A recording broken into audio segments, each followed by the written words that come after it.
I sometimes despair of our country. A story from someone we know on Facebook that the TSA were holding him up at Kennedy Airport in New York because his ID was from New Mexico. These agents were claiming that he had to have a passport in order to enter the U.S. and travel here. Let's just say I swallowed some air down the wrong pipe and coughed for a while. They called in a supervisor, and the supervisor's reaction was that New Mexico was like Puerto Rico. The people weren't citizens but didn't need a passport to enter and travel in the U.S. It left me wanting to bang my head on the desk. The stupid burns.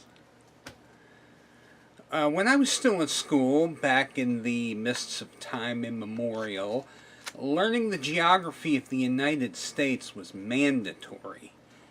And learning something about the constitutional government we are under here in the U.S. was also mandatory. This does not appear to be the case today. More's the pity. The less you know about the government, the more you end up at the mercy of those who run the government. And trust me, they have precious little mercy. Those who think they have power and flaunt it by abusing ordinary people are treading on dangerous ground. These were the conditions that led to the American Revolution in 1776, or to the French Revolution in 1789. We should have learned a lesson from our own revolution, and most certainly from the French Revolution. They replaced an unresponsive monarchy with a republic that was more tyrannical than the line of kings before, and then handed the rule of France over to Napoleon Bonaparte, which engendered wars around the world for years afterward. France is currently a republic once again, but that's always been a near thing. Anyone with a basic knowledge of the geography of North America knows that New Mexico is the state between Arizona and Texas. It's been a full member of the Union since January of 1912. It was the 47th state admitted to the Union, with only Arizona, Alaska, and Hawaii admitted later. Such ignorance of the basic facts of history is inexcusable.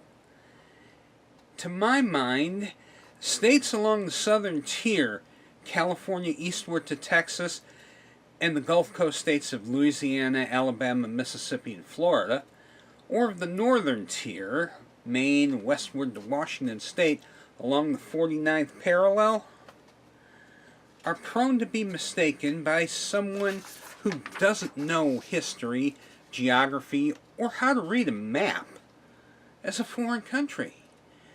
Sad, and indicative of the state of the American educational system now. The people aren't taught any more than they need to operate the machines the factories have that produce the goods they sell. And don't get me started on Betsy DeVos. No. About all I can say is that the exercise of your franchise, your right as an American citizen to vote, is more than important. It's crucial. Only you hold the power to make your voice heard in the halls of power. It doesn't matter if you can't find someone or something to vote for. Find someone or something to vote against. It's an American tradition. Personally, I don't care which way you vote as long as you do vote. I do, I have, and I will. So should you. That's a wrap.